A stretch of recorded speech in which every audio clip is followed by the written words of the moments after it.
for all cities and the environment as a whole. Lifestyle. It's important to point out that in our current system, the traditional family is broken, with both parents having to work in order to survive. Monetary economics undermines family cohesion and childcare. Stress is always high due to medical bills, insurance, education costs, employment insecurity, and living costs. In a resource-based economy, the integrity of the family will be returned. Beyond that, the cultural values of society as a whole would undergo profound change. With the monetary system outgrown and the world working together to produce abundance for all the citizens of the planet, activities we appreciate will expand greatly, for the amount of human freedom will be unlike anything we know today. Consequently, one of the more in-depth changes in lifestyle and values will be the way people think about property. In most of the world today, property is a powerful concept, with people often associating their social status to what they own. As stated before, the monetary system requires cyclical consumption to function. This naturally leads to people being manipulated into thinking they want or need a particular good or service. With the powerful tactics of modern advertising, most in the world support an artificial, materialistic value system that entails wanting more and more goods and services, often regardless of the necessity or utility. In a resource-based economy, the monetary system will no longer pollute the human mind via its manipulative arm, advertising. The endless sea of billboards, media commercials, magazines, and the like will no longer poison the landscape or our perceptions. This will cause a dramatic shift in what we find important and hence change our lifestyles. More to the point, in a resource-based economy, there is no reason for property. Property is an outgrowth of scarcity. People who had to work very hard to create or obtain a product or resource in turn protected it because it had immense value relative to the labor entailed along with the scarcity associated. Property is not an American or capitalist idea. It is a primitive mental perspective generated from generations of scarcity. People only claim ownership because it is a legal form of protection. In a system of abundance without the need for money, the idea of ownership becomes irrelevant. In this new system, no one owns anything. Instead, everyone has unrestricted access to everything. Ownership is a massive burden. No longer will a person need to live in one place. One could travel the world constantly. Anything needed is obtained without restriction. There is no reason for abuse, for there is nothing to gain. You can't steal things that no one owns, and you certainly couldn't sell them. Household items would be obtained through central distribution in the cities, while recreational items are available on call or near the location of interest. For example, if you go to a golf course, you would select on site your clubs from the most effectively designed models available. You use them, and then you return them. If you decide to keep the clubs, go ahead. That's your burden. For why would a person want to transport, maintain, and store golf clubs when they can always have access to them and return them on site? Our homes today are full of stuff that we hold on to because of the supposed value they maintain. This waste will no longer be needed. In this economic model, the city, or in fact the entire world, is really your home. If you require an automobile for whatever reason, the car is made available for you. When you get to your destination, the satellite-based driving system will automatically make the car available for others to use, as opposed to sitting in some parking lot, wasting space and time. In society today, the need for property results in extreme product overlap and redundant waste. It is much more intelligent to create a universal shared system, for it dramatically reduces waste, redundancy, and increases space and efficiency. Human behavior. In this section, we are going to discuss the issue of human behavior and its relationship to the environment, while also addressing the legal system and its extremely despotic, backwards basis for influencing human conduct.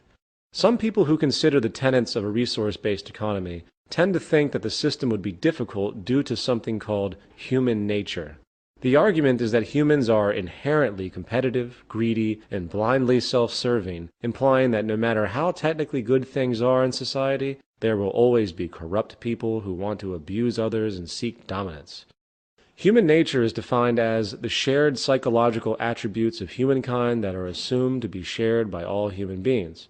Therefore, the implication of the term is that certain psychological, hence mental behaviors are in some way hardwired into a person. We are thus supposedly born with some preset psychological inclinations. It is easy to see how this kind of assumption has manifested. For if you look at the historical record for the human species thus far, we see an endless series of wars, genocides, conquests, and power abuses.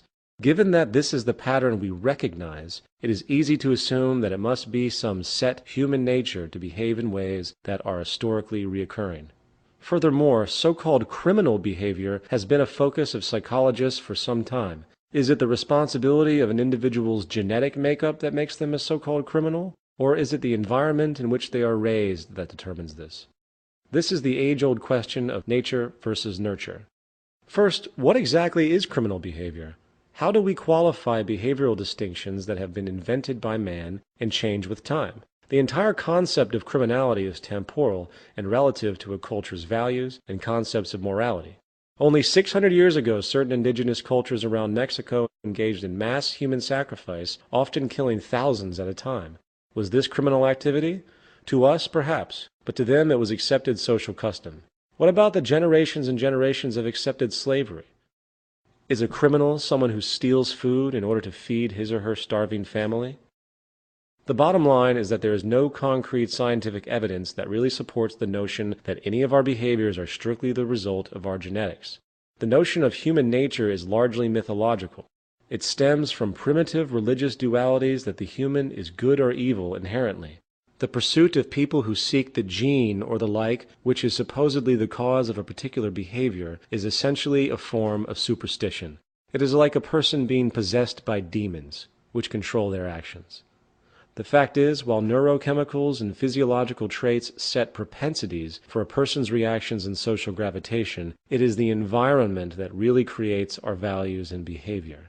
There is no fixed, predetermined human nature. Our values, methods, and actions are developed and derived from experiences. A Chinese baby taken at birth and raised in a British family in England will develop the language, dialect, mannerisms, traditions, and accent of the British culture.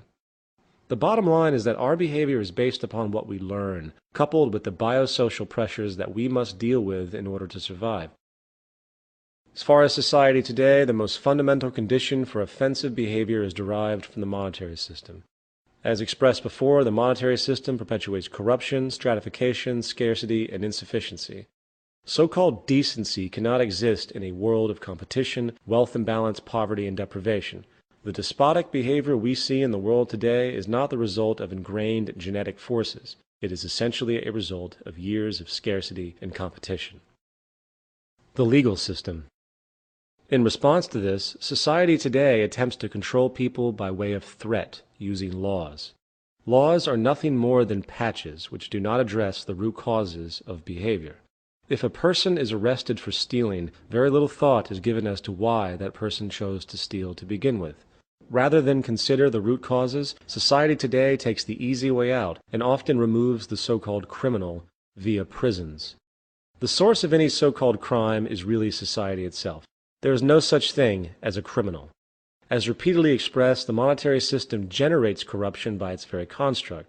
As the Merva and Fowles study presented previously clearly shows, socially offensive behavior is directly related to the socio-economic circumstances.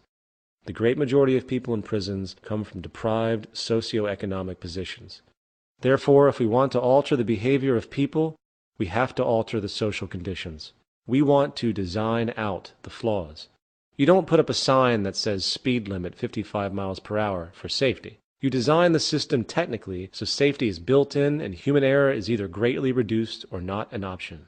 If you don't want a person to steal, you make what they need readily available to them without the need for debt, subservience, or competition.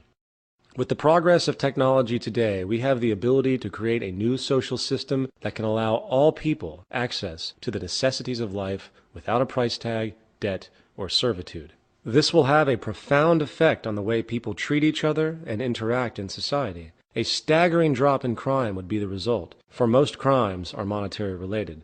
Furthermore, for those crimes that might occur, such as a person who kills another out of jealousy, they would not be treated as a criminal, but rather as a sick patient. Society will understand that people are products of their environment, And rather than condemn the person to a cold, concrete cell, social scientists, psychologists, and sociologists will heavily research the cultural causes that generated the killer's behavior and consider those conditions that need to be altered, often through education.